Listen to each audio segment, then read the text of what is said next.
Welcome back to the Manor. Julian McBain here, and today we are going to be hunting the low-level side of Lemmy's Castle for a little bit. And I want to talk about something, because that's what I do. I hunt things and I complain on the internet, right? Actually, no, this isn't a complaint. This is more like, I found this amusing, and I'm trying to figure this out, and I haven't really thought that deeply about it before. And so, about 20 years ago, no, not quite that long ago, about 15 years ago, when I was in college, social media erupted onto the scene, right? It was this new thing. It was MySpace. And then soon after that, it got a competitor named Facebook. And I was part of the MySpace crew. It's like, no, MySpace is superior. I can put my own music and shit on. I learned how to code HTML like we all did back in the day. Right? It was the shit. Like, Tom was cool shit. Anyway. And social media today is almost as far removed from social media back in the early 2000s as social media in the early 2000s is removed from regular social interaction.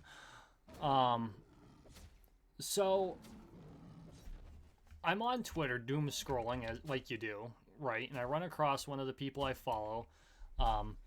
I've never been I don't conceal my politics. I'm a libertarian. I've made that very clear on my podcast back when I did it. So I follow a lot of libertarians, and this one's the redheaded libertarian. She has some spicy takes. I don't agree with everything she says. And for the record, if you find that you agree with absolutely everything someone else is saying, you should probably think a little bit harder. I have friends. I have never found myself 100% in agreement on everything with any individual person. I'd be very concerned if I did.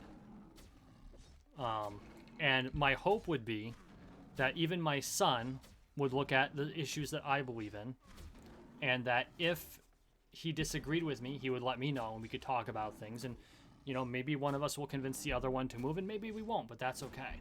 You can disagree with each other and be friends. But anyway, I'm reading this thing, and she posted a couple of screenshots from an old interaction. And this guy was jumping down the throat of some clown Twitter user who was trolling her. And he's like, why do you got to be an asshole? Stay the fuck off her timeline if you don't like her. You're entitled not to like her. Just leave her the hell alone, And this other guy comes back and tries to make some excuse, and he goes, he's not going to fuck you, bro. She's not going to fuck you, bro.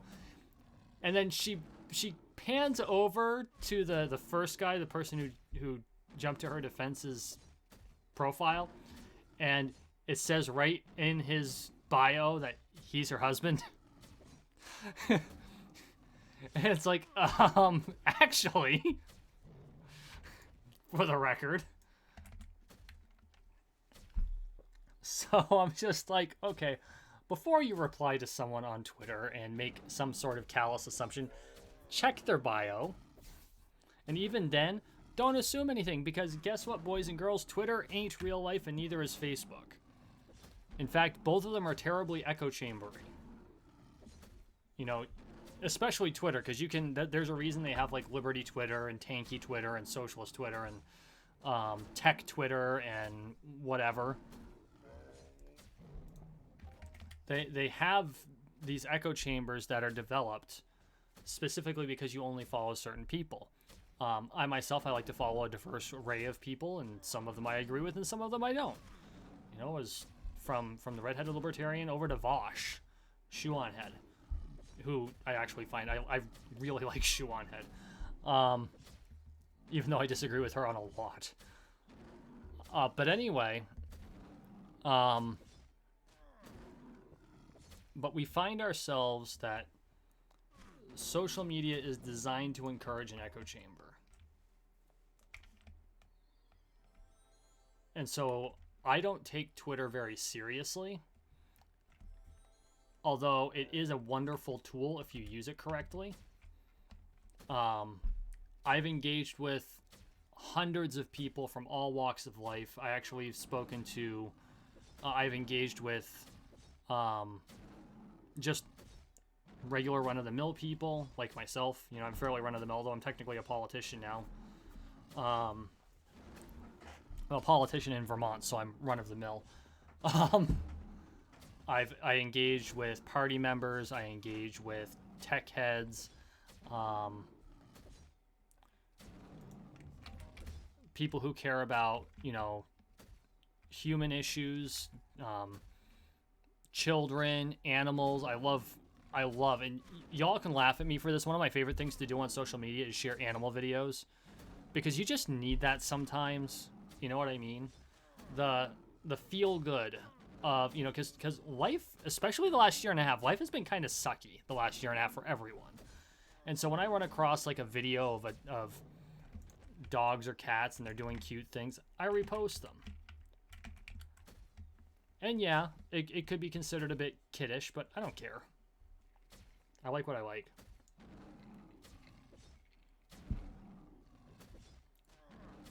And watching dogs and cats goof around happen to be something that I enjoy watching.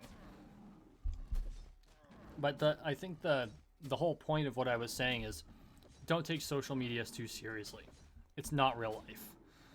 And I know, I'm sure all of you already know that, but sometimes I need to remind myself. It's like, okay, this is not real life.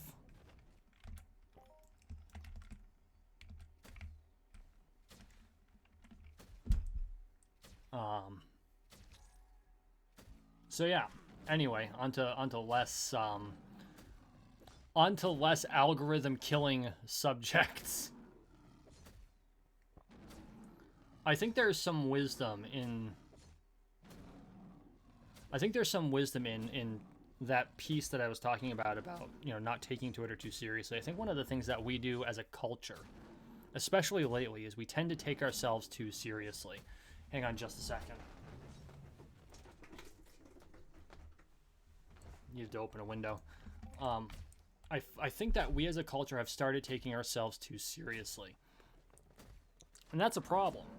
Because when you can't find humor in life, then you're gonna have a really dull life. It's gonna be hard. And life is hard enough.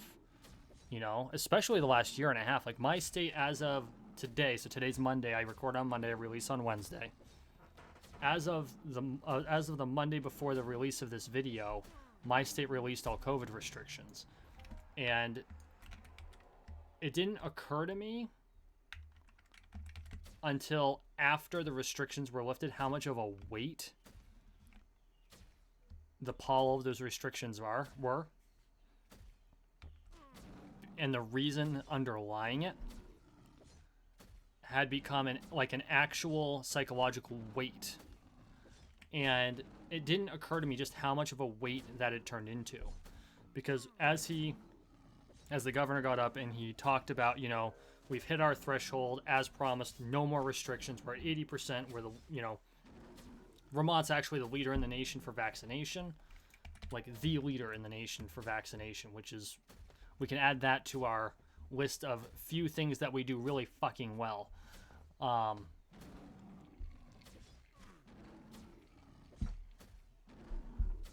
All the restrictions are gone. That's going to promulgate down through corporate structures because, of course, they have bylaws they have to follow, and there's always procedures and shit like that.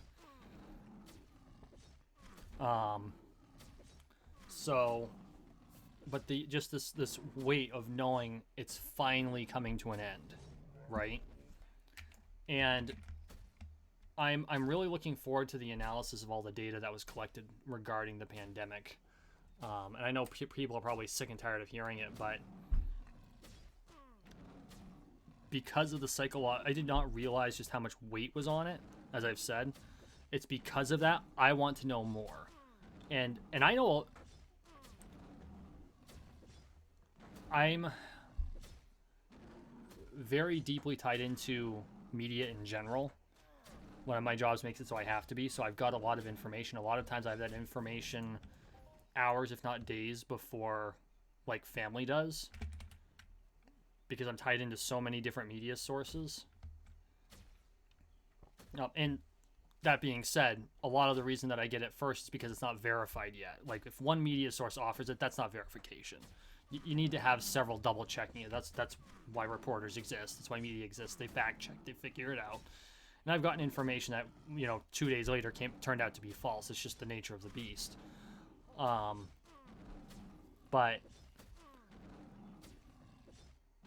I had a point. And I completely lost my train of thought because I'm a dope. But anyway, it was because of all of that I am realizing just how rough the last year and a half has been. And so one of the things I noticed is that because of how rough it has been, people have grasped onto anything they can grab to keep life as normal as possible. And I think that's a good thing. But I think one of the things we've largely lost in the last year and a half, and there's plenty of reasons why, is I think we've lost our sense of humor, largely speaking. And I think that's something we really need to focus on getting back. And it's not... Oh, that's the bridge. I wouldn't say that any particular person's at fault for this. I think that there's a definite desire for humor. But when you have that weight, it's really hard to be funny. You know what I mean? It's hard to laugh at things when things always seem so serious. What the hell does this guy's face look like? No. I don't need to scope. There we go. Oh, just really fucking ugly. And so my hope is as we return to normal, as life starts to get back together, we can all remember what humor is like. We can get back to laughing at ourselves, and we can laugh at stupid things that happen. Because there's plenty to laugh at. People do dumb things. People do dumb things all the time. We just need to remember that not everything in life is serious.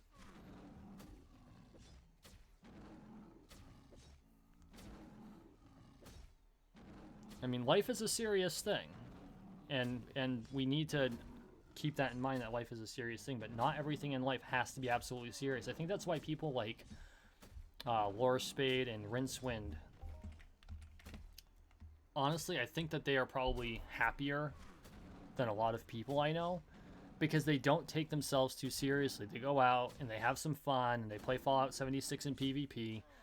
And they do some griefing, but they get griefed back, and to them it's all in good fun. It's like, if you come into this space where it's PvP, we're in a PvP, but we're not going to be total assholes about it. We're gonna do the thing, and if you shoot back, and eventually it'll be GG, and it's all good.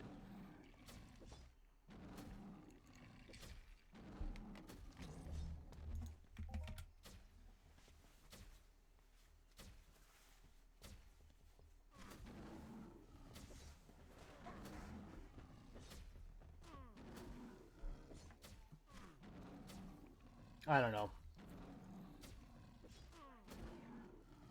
I had originally had this whole profound thing to talk about tonight, and I completely lost my train of thought on it.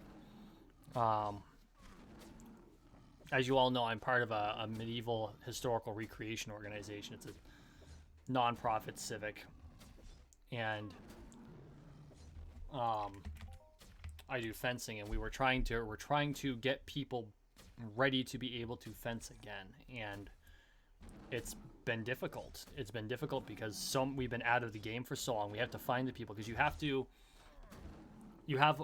we call an authorization card, and you have to reauthorize every so many years.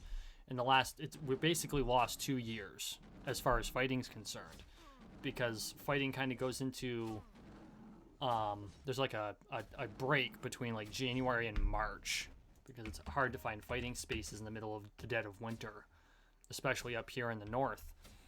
And in plenty of other places that doesn't happen, but here in the Northeast it does, at least in my state. And so, I mean, we had practices and all that, but nothing else. And then, of course, COVID hit. And so we've got, in a state which has 40 people that would regularly fight, only 10 of us can still do things, and only 2 of us can authorize folks. And so it's like, okay, we got to organize things, get people comfortable again, get us all practiced up, make sure we're safe, Make it so people can fight in tournaments again. There are not going to be any tournaments this year to our knowledge. Or if there are, they're going to be incredibly small. In fact, I had put myself forward to possibly organize one of these tournaments, and I'm just looking at everything, and I'm like, logistically, it's not going to happen. And I actually have to deal with that next month, is go to the group and say, look, I looked at all the logistics of it, what it's all looking like, and after talking with, you know, people above my pay grade, it's not smart. It's just not smart, because even if we could get a lot of the people there, many of them aren't going to be at a point where they are comfortable with fighting at tournament level.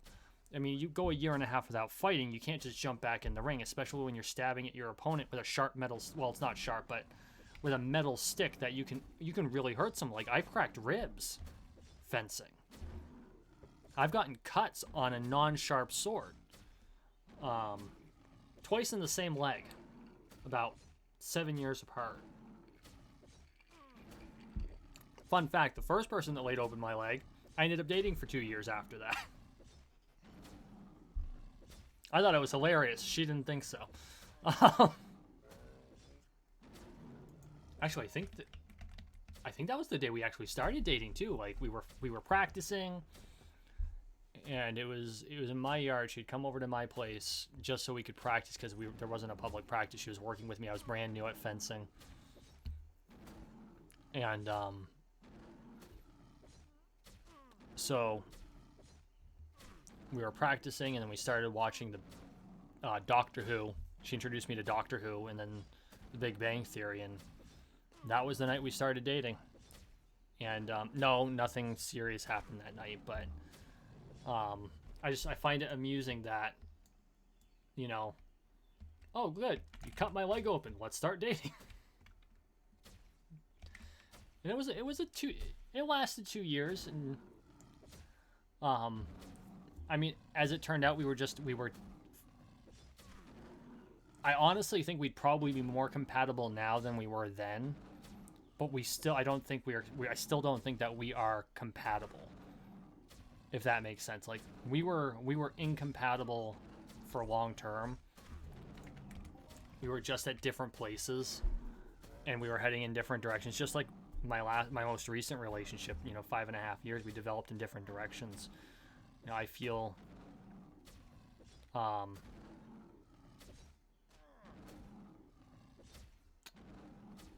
what's the word I'm looking for? I feel I have no bad feelings. I have no hard feelings toward my most recent ex. I had some hard feelings toward the one before, the 2-year one, but, you know, shit like that happens. But my most recent, I have no hard feelings toward her. I wish her the best. I wish them both the best, really.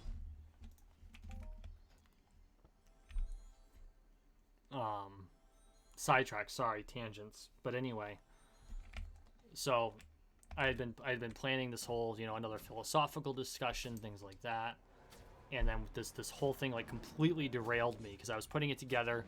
I was doing my kitchen. I was going to take some notes. I was going to sit down and do the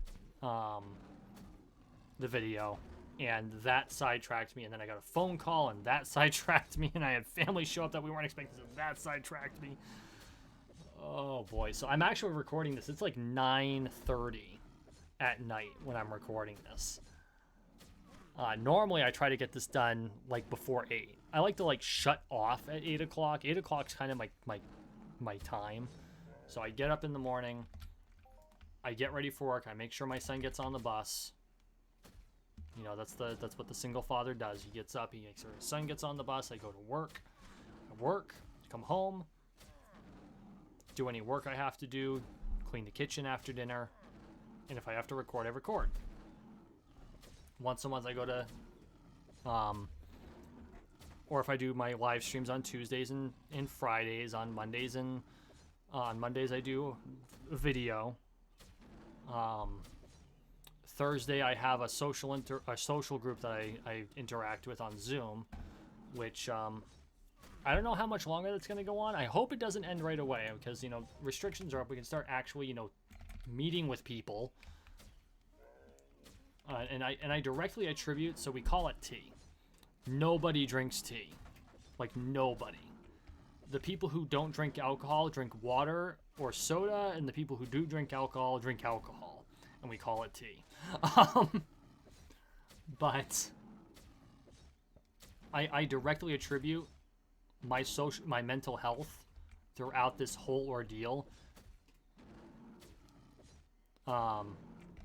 This has been a major factor in retaining that mental health, is being able to keep those social connections.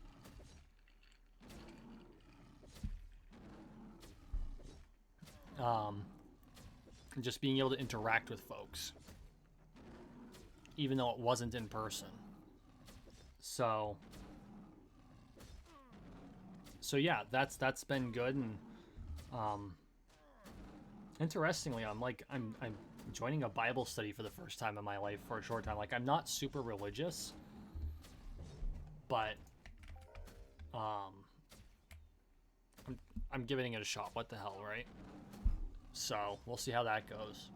And it may only last, like, because it's done in segments. We're talking about the mission of the church, and so I'm going and seeing what it's all about, and that's why I joined this particular group for this period of time. And it's only like 3 weeks long. That'll be my Wednesday. So I'm fucking busy, like, all the time, all the fucking time. And when I say I grind a lot, I mean it. Like, Monday, it's 9 to 5 in recording. Tuesday, 9 to 5 in live stream. Wednesday, it'll be 9 to 5 in Bible study for the next 3 weeks, but usually that's my night off. Thursday, 9 to 5 in tea, and that's a social interaction, so I wouldn't really call that work. But as an introvert, it's not me time, so it's different.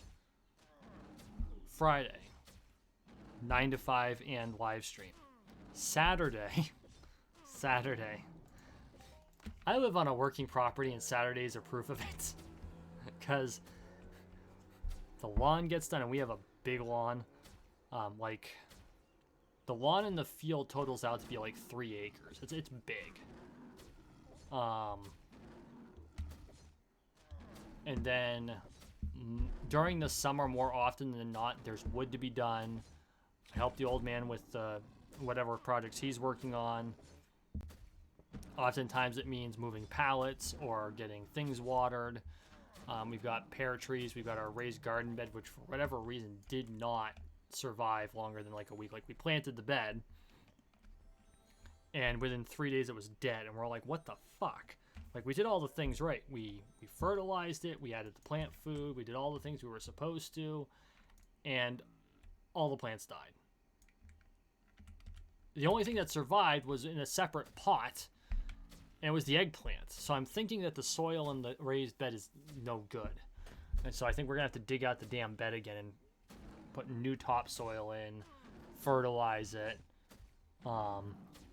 put in the new plants again. You know, all new seed, all new planters. Just really disappointing. I know next year we've got a spot in the field that we've been dumping wood ash from our wood stove. And we've been spreading it around down in the field. And because that's really good for the soil. And next year we're going to plant potatoes down there. We're talking about bringing chickens on again, possibly. I don't know if that's going to happen. Maybe not next year, maybe the year after. There are people that we need to have buy-in. This is what happens when you have a multi-generational home, is that all of the adults have to have buy-in because everyone's going to take a piece of the responsibility. But we're looking at possibly getting chickens again. I really want to have chickens again. I think it's really important to have the eggs. Like, nothing beats a farm fresh egg. Like, I don't care if you have ever had a fresh egg. Store-bought eggs, just don't do it anymore. Like, once you're used to fresh eggs, it just doesn't happen. And when we had fresh eggs, that was the thing. Like, and it doesn't sound like it should be different, but it is. Because, like, you get the farm fresh eggs especially when you're the ones farming them. You know, when you get the store-bought eggs, the yolks are yellow, and the whites are kind of runny, and you know that's why you cook them. You mix them real good. You keep the shells all nice and clean. When you have farm eggs, the shells are dirty. You gotta wash the eggs. You have to let them sit for a period of time, let all the salmonella die, all of that shit. When you crack the egg open, you drop it in a pan. The yolks are orange, and the whites are thick. And they just taste better. They're richer. I honestly think there's more calories in them, which I'm sure a lot of you will be like, no, we want more calories. No. When you live on a working property, you want calories. You want calories. Trust me. Whoa, dude. Well, that's unfortunate. I would not be surprised. Like, the average egg is 80 calories. I think if I had to make a guess, it'd probably be like 100. So it's not a huge difference, but it makes a difference. But anyway, I've been rambling. Thank you for watching. Thank you for listening. Please like, share, and subscribe down below. We are on the road to 13 million subscribers, one subscription at a time. So make sure you subscribe. And as always, I really appreciate the support, and we'll see you in the next one.